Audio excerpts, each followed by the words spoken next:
भाई खटाई नहीं खानी चाहिए सबसे ज्यादा। बेसिकली आपको खट्टे मटेरियल नहीं खाने चाहिए। खट्टे मटेरियल खाने जाने के खटाई खाने से क्या साइड इफेक्ट होता है? मैं आनंद फिट प्लस इंडिया पर आज आपको लेके जा रहा हूँ ईशांत यूनिसेक्स फिटनेस जिम पर। यहाँ पर हम जानेंगे किस तरह इन्होंने अपने जिम को ओपन किया और यहाँ पर कितने लोग फिटनेस के लिए आते हैं, कितने लोग फिटनेस फ्रीक हैं और कैसे अपने आप को स्ट्रॉन्ग रख रहे हैं, क्या वो सप्लीमेंट लेते हैं या नहीं।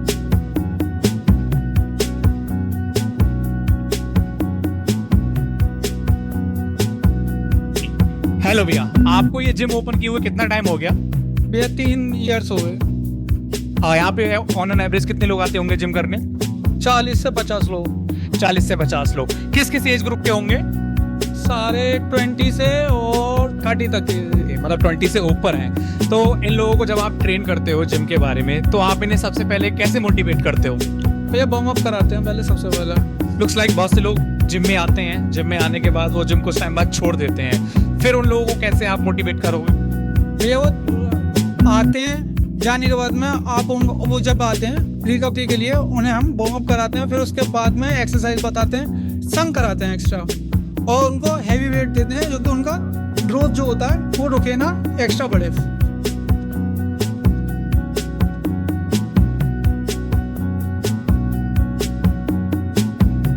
बेसिकली आज की डेट में कोई पतला इंसान looks like me gym join करना चाहता है, तो आप उसके लिए क्या सजेस्ट करोगे?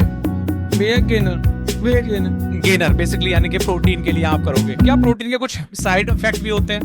नहीं भैया, कोई गेनर का वो नहीं होता साइड इफेक्ट, एस्टेरॉइड के होते हैं। अच्छा, एस्टेरॉइड्स कहने का मतलब है बेसिकली एस्टेरॉइड्स रिस्की होते हैं, उन्हें नहीं लेना चाहिए किसी भी कैंडिडेट के लिए जब तक कि उसे ज्यादा उसके बारे में डिटेल ना हो। बेसिकली लोग आजकल YouTube पे जाने के बाद स्टेरॉइड्स के बारे में पढ़ते हैं और फिर वहां से उन्हें लेना स्टार्ट कर देते हैं, तो इसके साइड इफेक्ट होते होंगे? क्यों नहीं होते भैया, होते हैं। कभी पिंपल निकल के आते हैं या मसल्स क्या में एक ग्रोथ हो जाती है, एक रुक जाती है, ये प्रॉब्लम होती है। क्या आप भी जिम करते हो? हाँ भैया मैं करता हूँ जिम। तो आपने जिम करना क्यों स्टार्ट किया? भैया गेन करने के लिए स्टार्ट किया था, फिटनेस बनाने के लिए।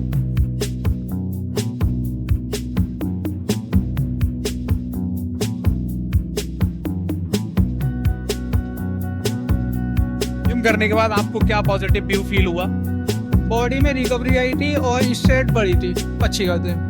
तो जनरली आज की डेट में अगर कोई जिम जाना स्टार्ट करे तो आप उसके लिए क्या बोलोगे कि उसे सबसे पहले क्या करना चाहिए? भैया अपना जो पतला हो बंदा, तो उसे गेन करने के लिए उसे अपनी डाइट मेंटेन करनी होगी, फिर उसके बाद में अकॉर्डिंग 3 महीने बाद उसे एक्सरसाइज करना चालू करना पड़ेगा। तो भैया बेसिकली बहुत से लोग जिम आने के बाद काफी कुछ खाना छोड़ देते हैं, तो क्या वो छोड़ना सही है?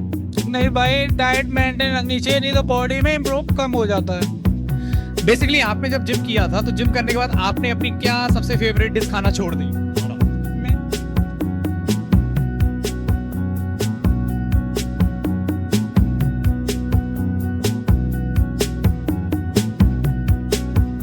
ध्यान नहीं दिया फेवरेट चीजों में, मैं तो सारी चीजें अवेलेबल की हैं।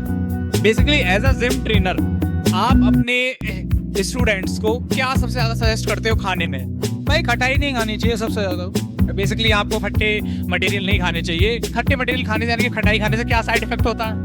भैया खटाई खाने से साइड इफेक्ट तो होता नहीं है, बॉडी रिकवरी होती ही नहीं है। ओके, बेसिकली एक दिन में कितनी देर तक जिम करना सही रहता है? 1 घंटे। 1 घंटे बेसिक है। लुक्स लाइक मैं हूँ थोड़ा जिमी पर्सन नहीं हूँ, लेकिन मैं जिम ज्वाइन करना चाहता हूँ, तो मुझे क्या रूटीन अपनाना चाहिए? सुबह आने के बाद में चने लेने चाहिए थोड़े बहुत, और उसके बाद में वर्कआउट वार्म अप करना चाहिए, फिर वर्कआउट करना चाहिए, वो भी आधा घंटे के लिए, जब तक आपकी बॉडी इंप्रूव नहीं हो जाती है। फिर उसके बाद में अपना 2 घंटे 1 घंटे जो भी जिम करनी हो, फिर उसके बाद कर सकते हो। थैंक यू भैया।